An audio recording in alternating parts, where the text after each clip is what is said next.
Namaste everybody, thank you very much for joining me for our Thoughtful Thursday. My name is Nityananda. I hope you've been enjoying all the talks with the different speakers, Jaya Dharmadas, Radha Krishnadas and Jiva Krishnadas, and soon Devaki Nandana Dasi. So our format today, we're going to be starting our program with a 10-minute guided meditation, and then that will be followed by a wisdom talk, and then we'll have our finale with some kirtan practice. Okay, so wherever you are at home watching this, just find somewhere comfortable to sit, or you can even lie down so we can actually relax the body to begin. So just making sure that your body is nice and tall, so just preparing our body to relax so that we can attend to the mind. So if you like now, you can just close your eyes. Start to bring your focus inwards. So whatever day that you've had today, whether it's a very busy day or you've just been more relaxed today, I just like to let that all pass and just start to turn ourselves inwards.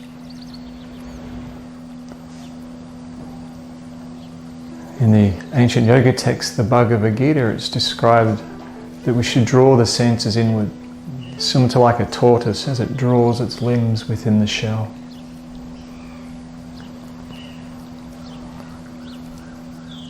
So just bring your focus to the breath. You might like to just do a little scan of the body.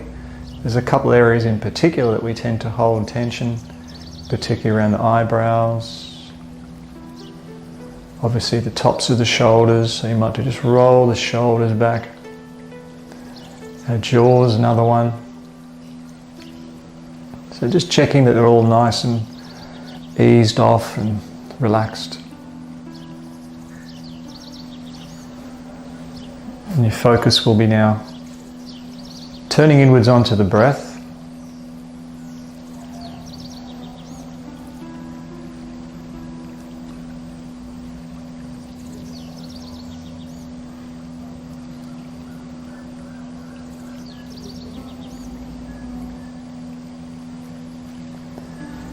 Just below the navel there's an energy center called the Dantian. This is an energy center known in the Oriental medicine system.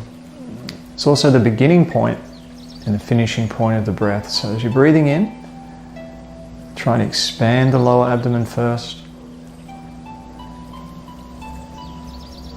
Then you can bring the breath up to the middle of the lungs, then the upper chest. Once the lungs have been full to its capacity, then just let the breath basically fall out, emptying the lungs from the top. And just finishing that last part of your outward breath with a very gentle contraction of your abdomen.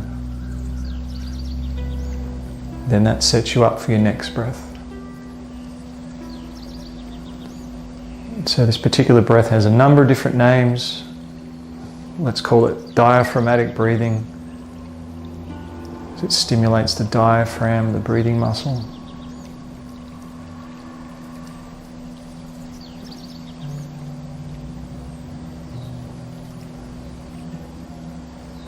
So these are known as pre-meditation techniques, preparing the mind and body and nervous system to be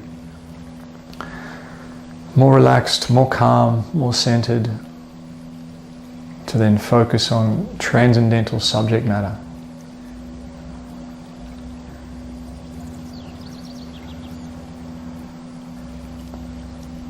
Becoming a little deeper into the practice now, bringing your mind to focus on the breath. So we're starting to withdraw the mind from all the external distractions.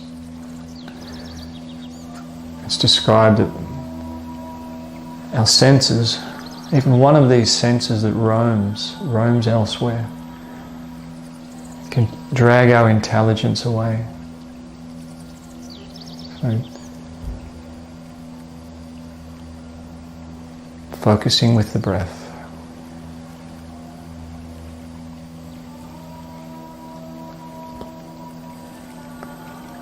So move now into our mindfulness meditation. So this is a guided meditation that I'll take you through. It helps us to understand that we are separate from the mind. It's one of the yoga understandings and truths that come from this knowledge that we're passing on, is that the mind is a possession of the person within the body. So this practice can help us to practically understand and experience our separation from the mind.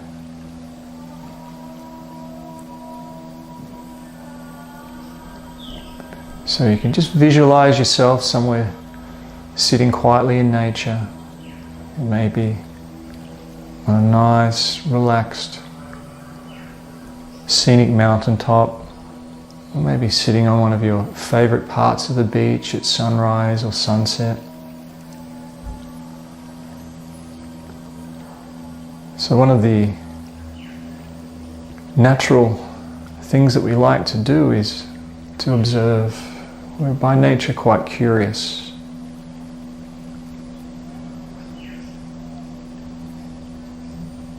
So looking out into the natural landscape that you're positioned in, you'll notice different changes in colours, different changes in textures, different rhythms of the wind, different movements and different patterns of the clouds.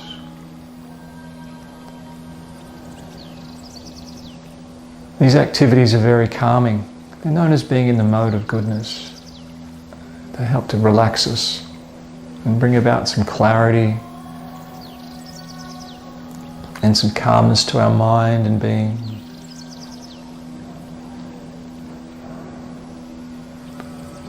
So while you're watching all of these changes within nature that are in front of you, you're doing so from a distance, as an observer who watches from a distance, not getting involved, not getting involved in those changes. So we can turn this experience inwards now and do the same with our mind. So the mind will bring different types of memories or images, past experiences, or even ideas up to its surface.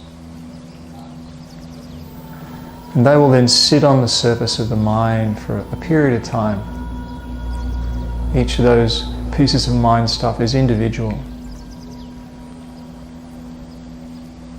And you can understand when this happens that there is a viewer, a watcher, someone who watches all that mind stuff. Very similar to a person who sits in the chair at the movies, gazes up on that screen and just watches all those activities that pass through the different scenes of that movie.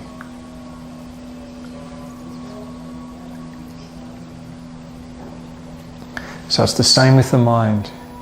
As these experiences come up, they're described as being subtle material experiences within the subtle elements of the mind. You just watch and you observe.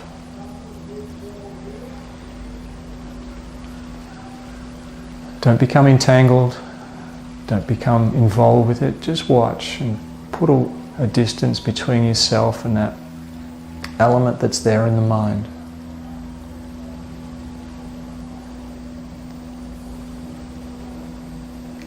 So this is actual mindfulness. It's what mindfulness is actually about. Disengaging from the mind. We need to be able to separate ourselves from our mind on a practical level in our daily life, when our mind is in turmoil, when it's raging like the wind or burning like fire or as cold as ice. This particular tool or technique gives you the opportunity to step back and not become embroiled in your mind.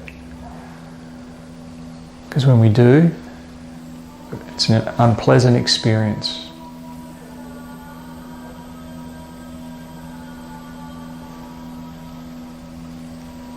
So when you find that this is occurring, disengage yourself from the mind, take a step back, hit that pause button.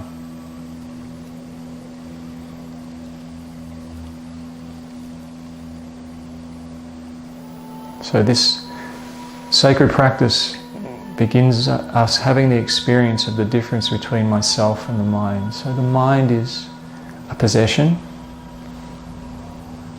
It's a tool we use to process different sensory information.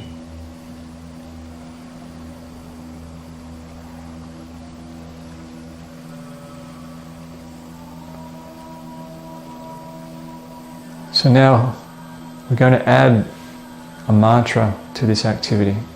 So we're going to place our mind now on a higher element, a spiritual element known as transcendental sound. And this will be the sound vibration Gauranga. Gauranga means the golden one. So we'll do 2 silent breaths together. And then we'll add the mantra to the breath. Breathing in, you're saying the mantra quietly in your mind. As you're breathing out, you're saying the mantra aloud. Gauranga. So we'll begin now with the breath in. Inhale. As you breathe out, pull the shoulders down, relax. Inhale.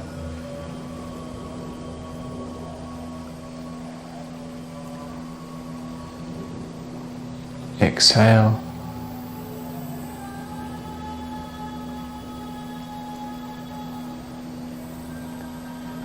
Okay, now on this inward breath we're adding the mantra Gauranga. Inhale.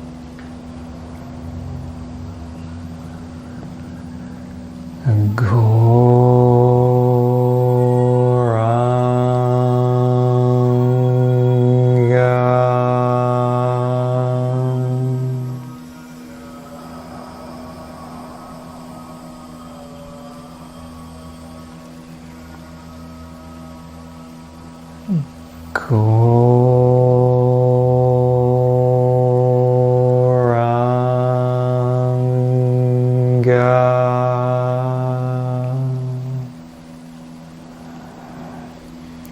keeping your mind fixed on the sound.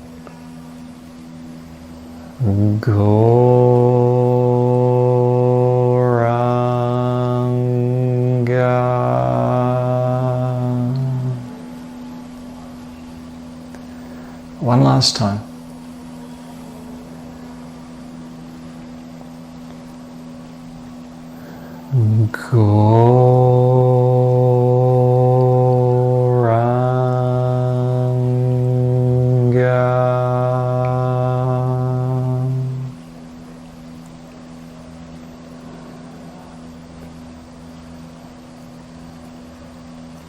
Bringing your focus back to the breath.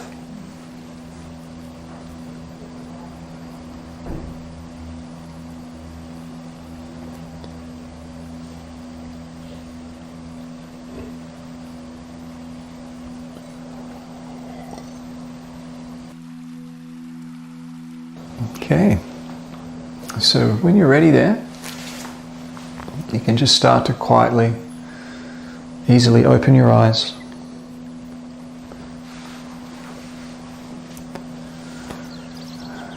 So we're just going to now move into our wisdom talk with the title Chill Out, Be Yourself and Just Meditate.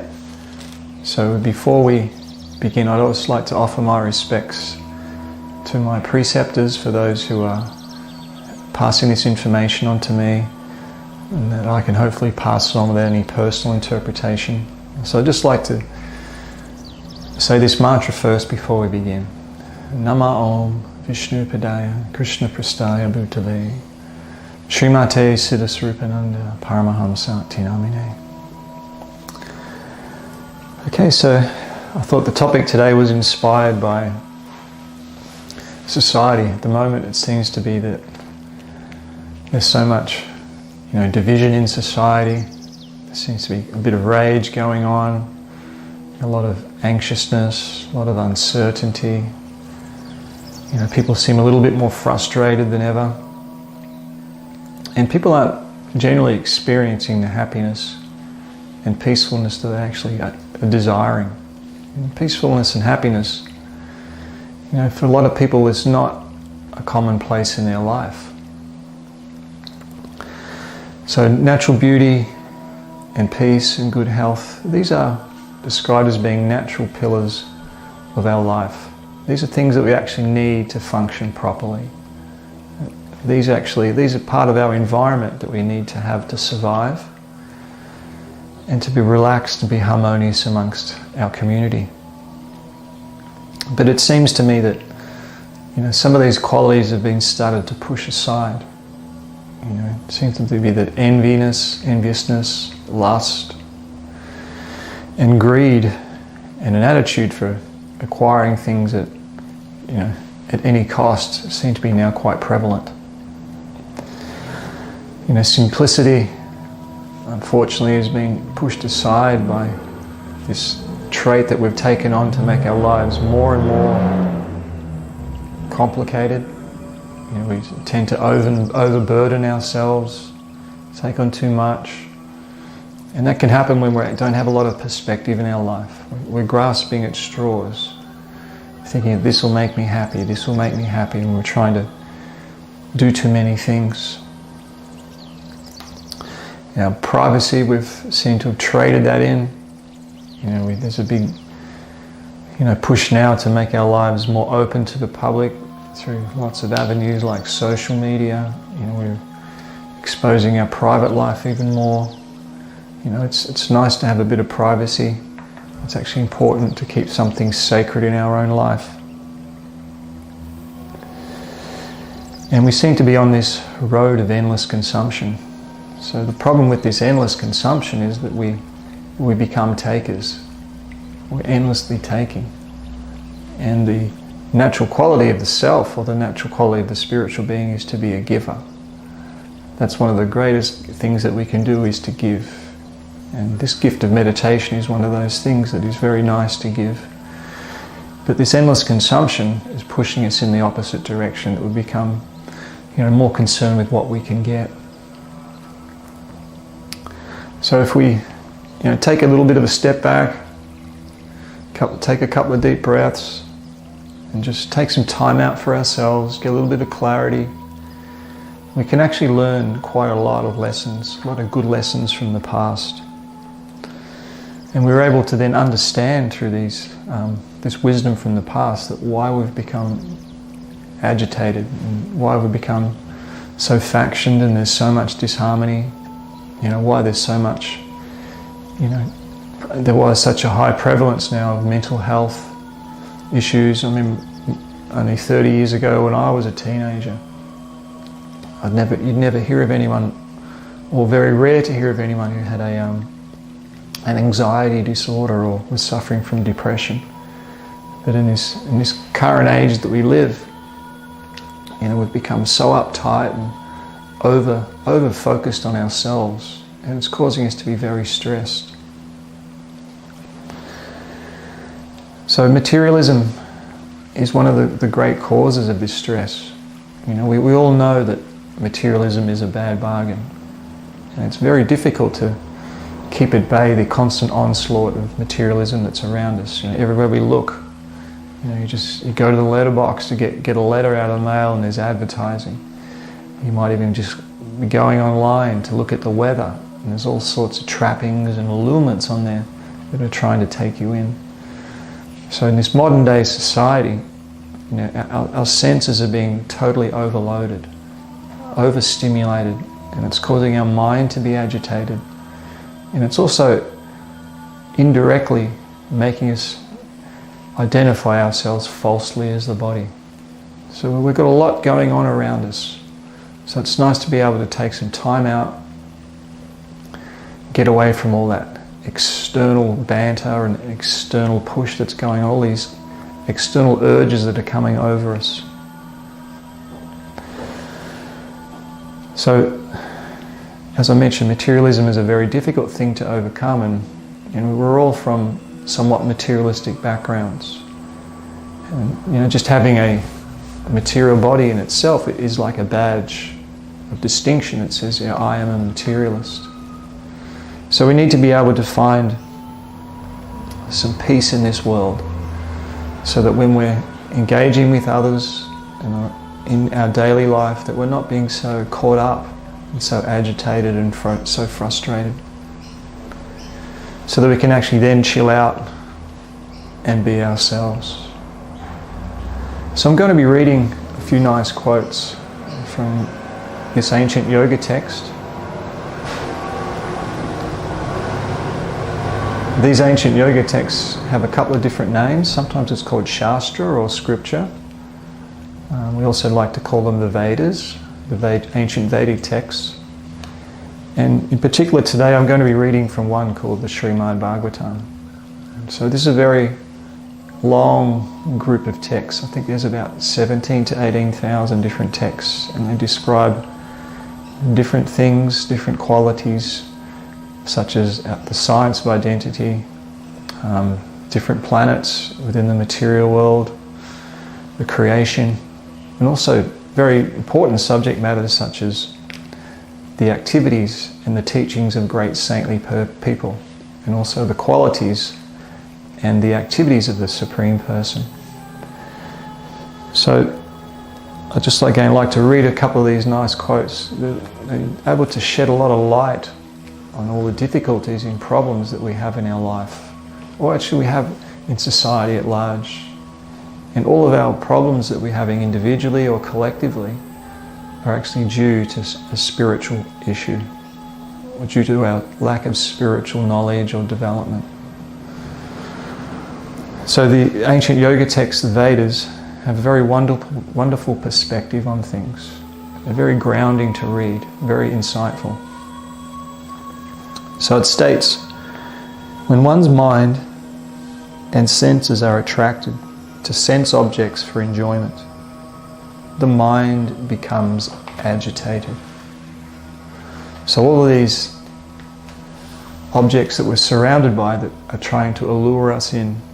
I remember living in Asia for quite a while, and some of the cities there are just like light bulbs. They've got these neon signs that flash and flicker, and everywhere you look something's jumping out at you. And it's all about trying to capture your mind through the avenue of the senses. So it disturbs us.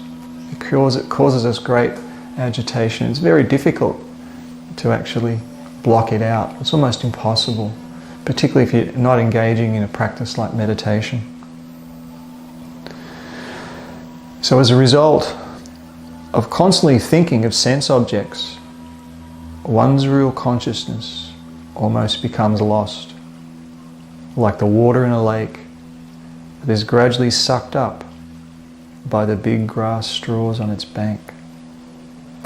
So that's what happens. Our real consciousness becomes lost.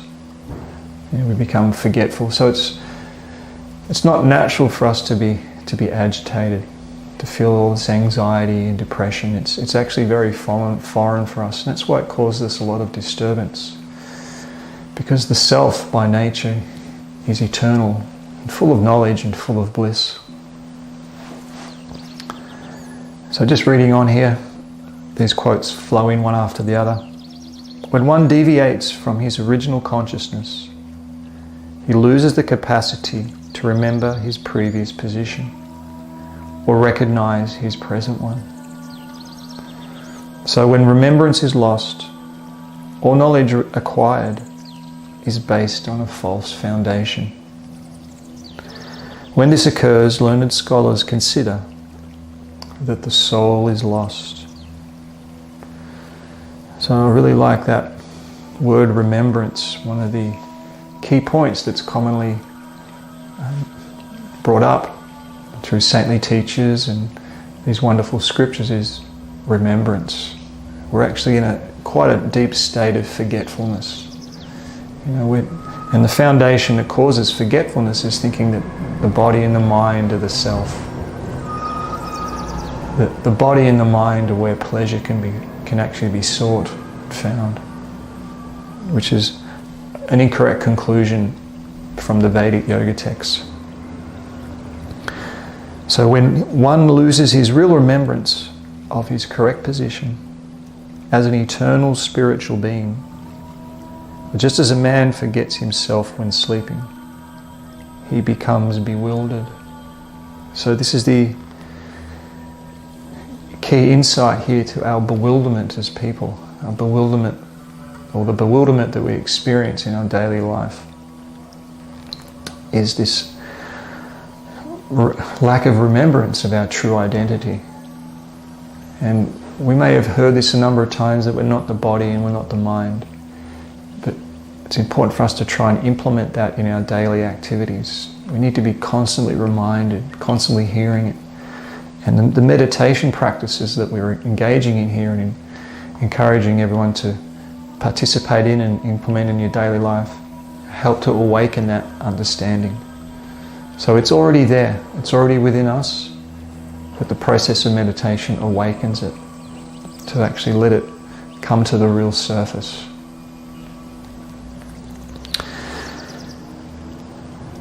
So that's why we're so stressed out, and that's why we're so agitated, is because of just totally misidentifying ourselves. There's so many different problems within society, even just on a racial level, misidentifying each other as the body. It causes us a lot of stress. So one of the important teachings also is that this human form of life is a wonderful opportunity. So the human form of life is very different to the other species of life. So this human form of life gives us a great opportunity to inquire into our true nature, our position and purpose, and our function. So animal life is basically made up of 4 activities. These 4 activities are eating, sleeping, mating, and defending. So they are necessities.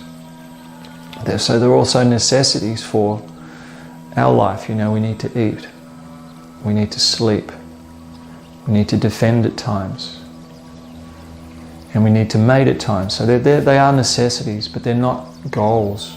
They're not. Our life shouldn't be built around those. They're just things that we need to do to maintain this body and our existence to be healthy, so then we can actually focus on a higher purpose. So this 5th quality that the human form of life has is an opportunity to actually resurrect or re-establish our spiritual consciousness. That's our opportunity. That's our choice, because we do have independence as well. So that's how we can actually find a platform of living a different existence, an existence that's not so troublesome, not so stressful and frustrated. And so this point is very important, and we do hear it a number of different times. And because we forget it, it reinstates that remembrance. So just reading on again a little bit from these wonderful quotes. There is no stronger obstruction to one's self-interest than thinking other subject matters to be more pleasing than one's self-realization. So that is our opportunity, this self-interest. So it's an important word, self, because we need to know who we are. And our self-interest is to understand who we are, to realize that. And once we realize that, we can actually act upon it. And it becomes a practical part of our existence. For human society, constantly thinking of how to earn money and apply it for sense gratification brings about the destruction of everyone's interests. When one becomes devoid of knowledge or spiritual knowledge and devotional service, he enters into species of life like trees and stones. So it means our consciousness becomes like that. You know, when we're just considering everything on an economic level, that our consciousness turns back into just like an animal nature. You know, just this simplistic survival mode. And this human form of life is actually, it's a life to actually achieve a higher purpose. And within that higher purpose is a higher form of happiness, a higher form of existence, a higher form of experience. And that's what we're all looking for in life. We're looking for, you know, more pleasurable experiences. You know, that taste of having sand in your mouth is very unpleasant. So actual happiness from a material level, if you break it down to its a very simplistic level, it's just stimulating different nerve cells, just stimulating different parts of the body in different ways. For example, when you hear a sound that's pleasant, like at the moment there's a couple of nice birds in the background. Luckily at my place here we do have a bit of nature and some birds, and they stimulate the nerve cells in your ear, and then it triggers the brain to release chemical reactions. Or, you know, when you're eating. So that's all that material pleasure is just stimulating different nerve cells that release and then cause different chemicals to be released and create different bodily feelings. But you can have as many of these body feelings as possible. I remember, if I look back at my teenage years where I used to come home from school, and my parents would always come home a bit later because they work late sometimes, and I'd have the TV on and I'd have my favourite music on. I'd have a milkshake or a piece of cake, or, you know, feet up, and had all the senses going, you know. The body was in a comfortable position.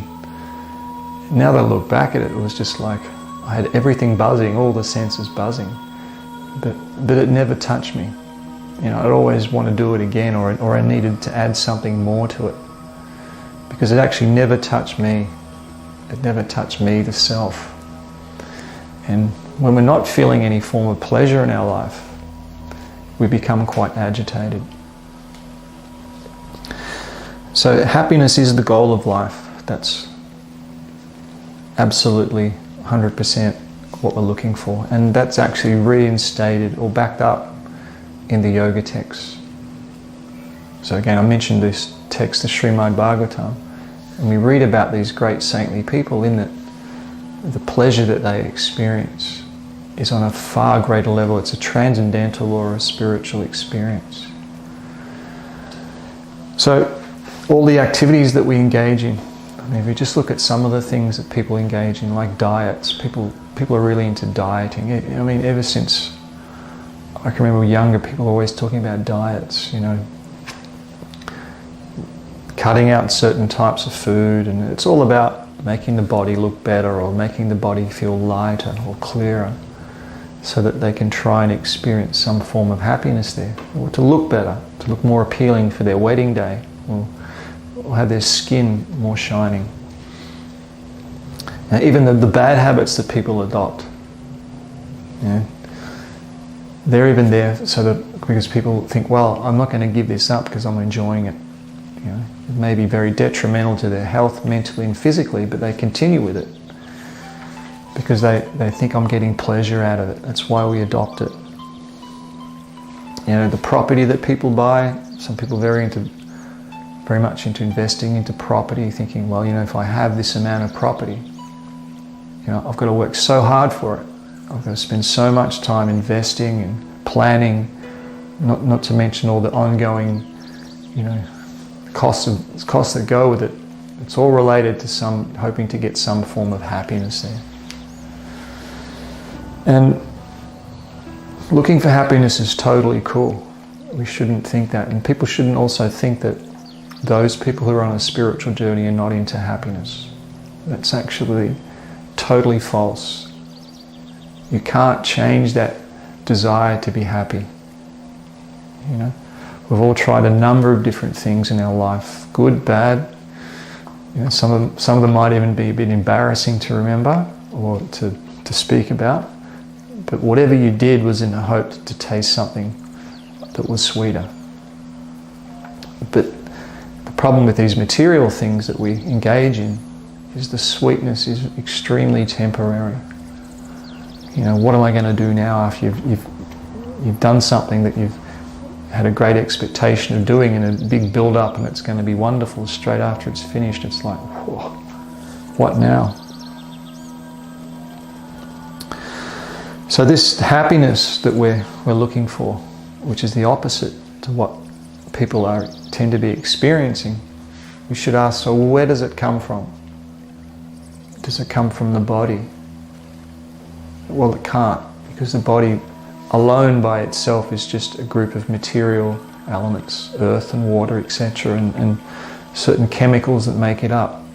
So it can't come from that platform of the body. Does it come from the mind? No, it doesn't come from the mind, because the mind by itself is also just subtle material energy. And those two things don't work without a person within that body. So it doesn't come from these platforms. It doesn't come from out something external, like maybe the universe or something that other people like to open up to. It actually comes from the person within the body, the self. So that's where this desire, so it's a spiritual craving, it's a spiritual want. It's something that's deep within you. And this spiritual craving cannot be actually satisfied in this material environment. It's not built that way. So that's why, again, we're experiencing this frustration. So we need to then divert what we're doing, this look, and divert it into a different place. So the happiness, the search should continue, but we need to actually change where we're looking. Change the environment in which we look for it in. So we need to look for it in the non-material realm, the non-material activities and experiences that meditation and the wisdom of these yoga texts describe. So we look for happiness in relationships a lot. Other people, looking for other people to satisfy us. Always people generally looking for someone new to meet. I like to meet someone new who's exciting and exhilarating, and who's got different worldviews and can give me different experiences. People look for it in drugs and alcohol, staying busy. These are different ways that people will tend to look for the happiness, but they're in the wrong environment for us to experience, because again, as I've just mentioned previously, they're all on a temporary platform. Just the buzz of the senses or a little bit of a sensation of something is not enough. And some people will pay a lot of money to experience some very quick flash, but it's still the same. It all feels the same after a while. So being yourself, as was part of the title here, has two particular parts to it. The first part's a little bit more simplistic, and it's just being happy with who you are.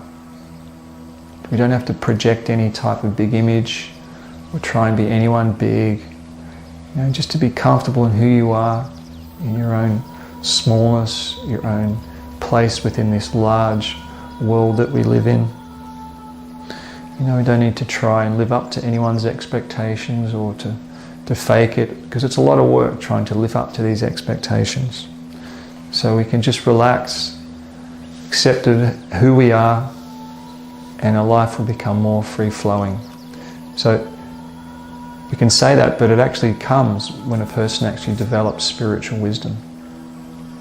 By developing spiritual wisdom, the insight will be there to just act in a more natural way. We don't need to live up to the social expectations of society. It's okay to be ourselves. It's okay to make a few mistakes. We will all make mistakes. We have our imperfections. It's not a big deal. It's not a problem.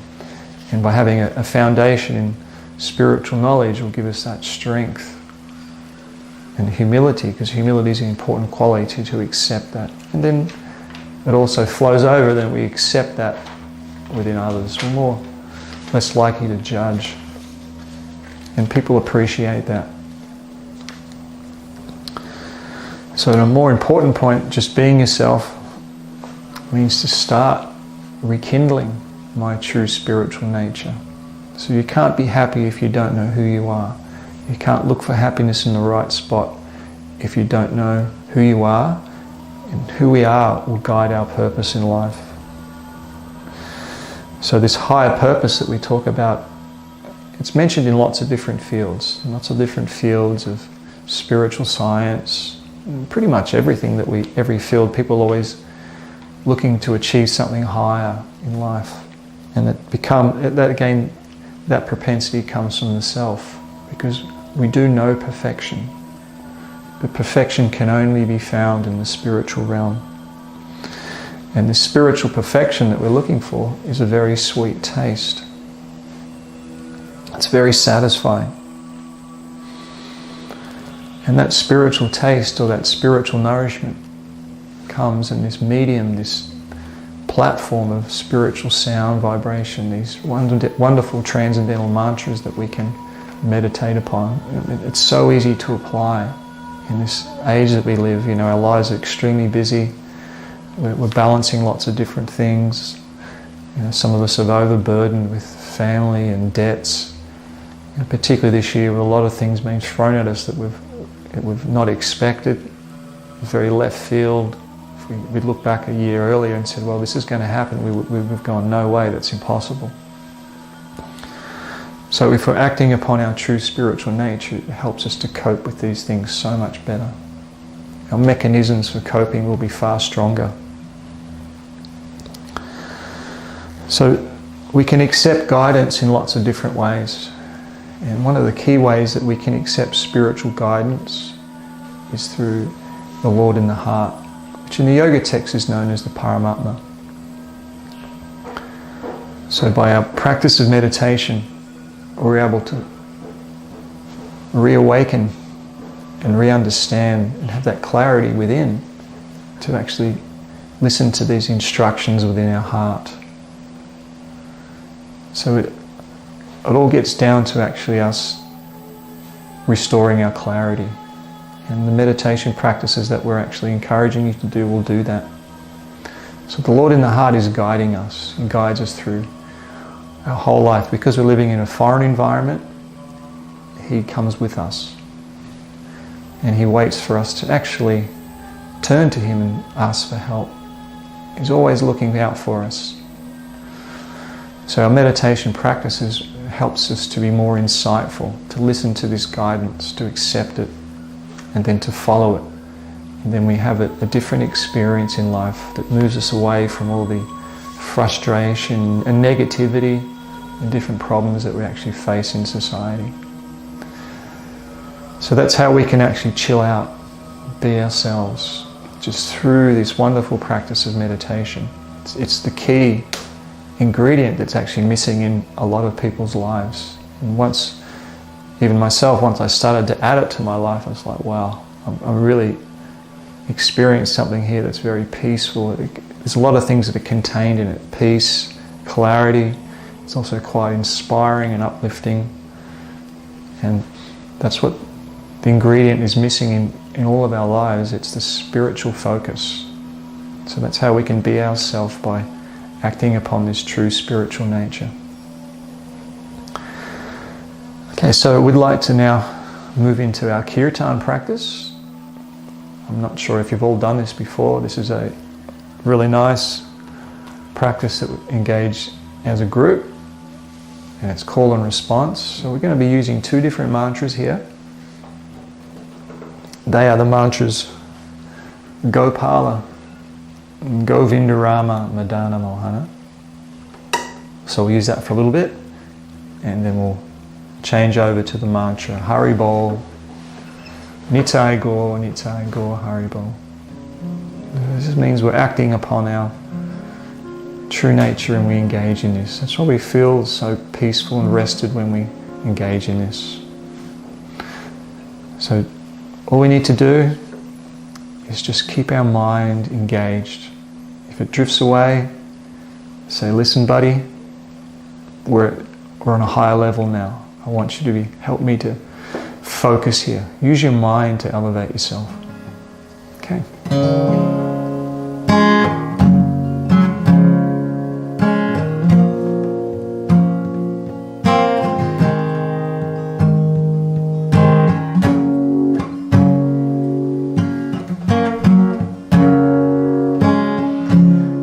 Gopala Govinda Rama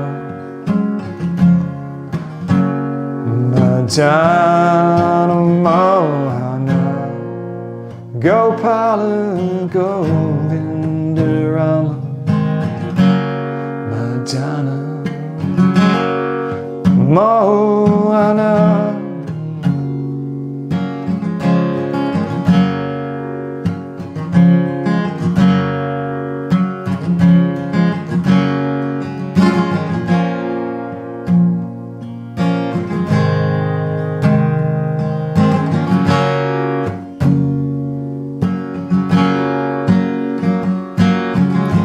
Gopala Govinda Rama Madana Mohana Gopala Govinda Rama Madana Mohana Gopala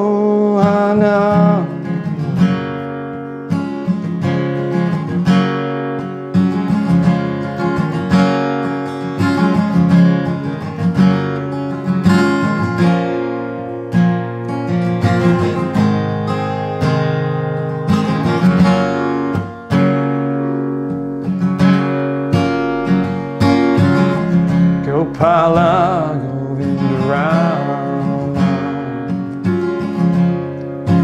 Madana Mohana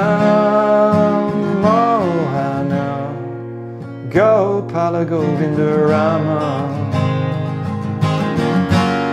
Madana Mohana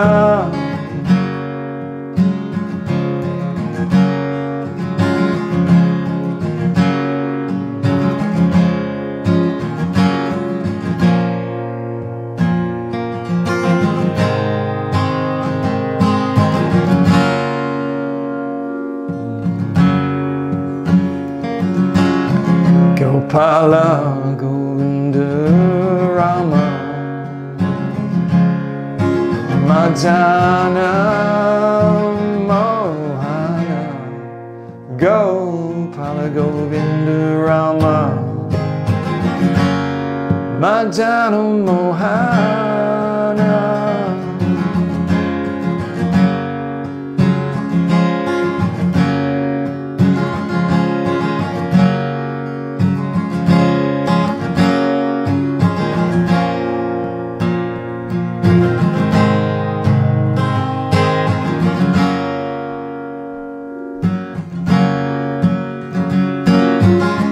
Gopala Govinda Rama Madana Mohana Gopala Govinda Rama Madana Mohana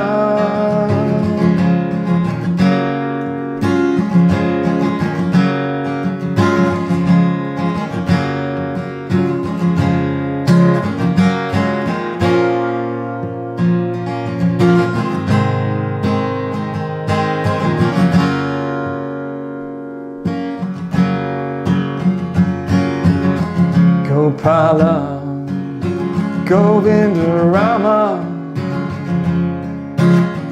Madana Mohana Gopala Govinda Rama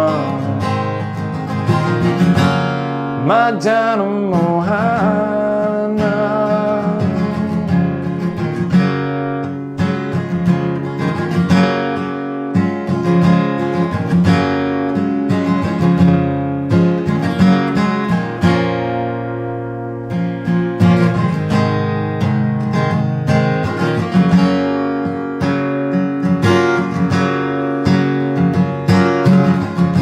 Gopala, Govinda Rama, Mahajana Mohana, Gopala, Govinda Rama, Mahajana Mohana.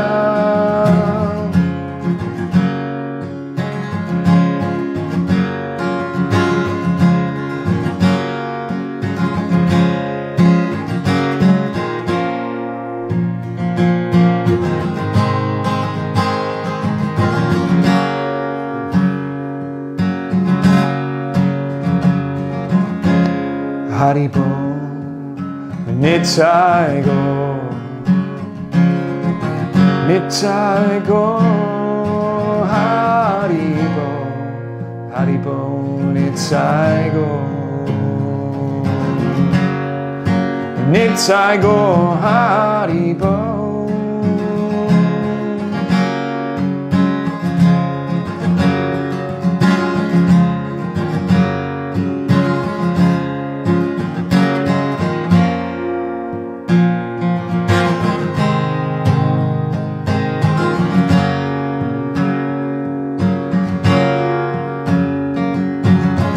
Haribo, Nitai go,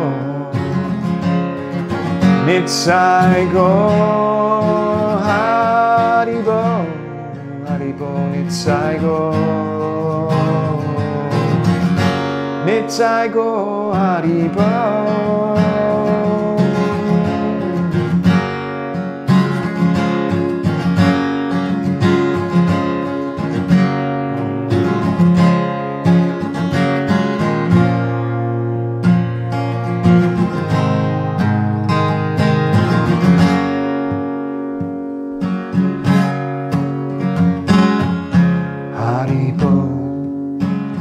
Nitai go, Nitai go, Haribo, Haribo, Nitai go, Nitai go, Haribo.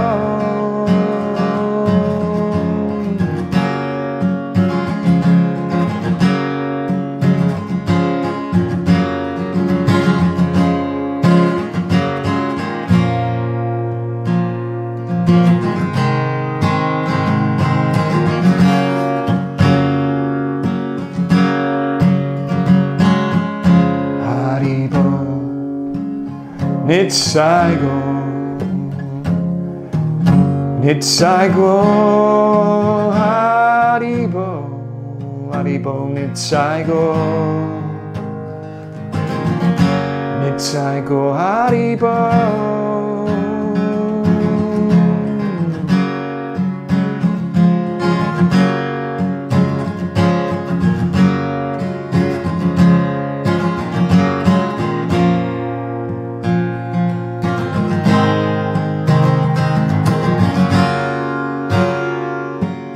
All together. Haribo, Nitai go, Nitai go, Haribo, Haribo, Nitai go, Nitai go, Haribo. Two more. Haribo, Nitai go, Nitai go, Haribo, Haribo, Nitai go, Nitai go, Haribo, Haribo, Nitai go, Nitai go, Haribo, Haribo, Nitai go. Nitai go, Haribo.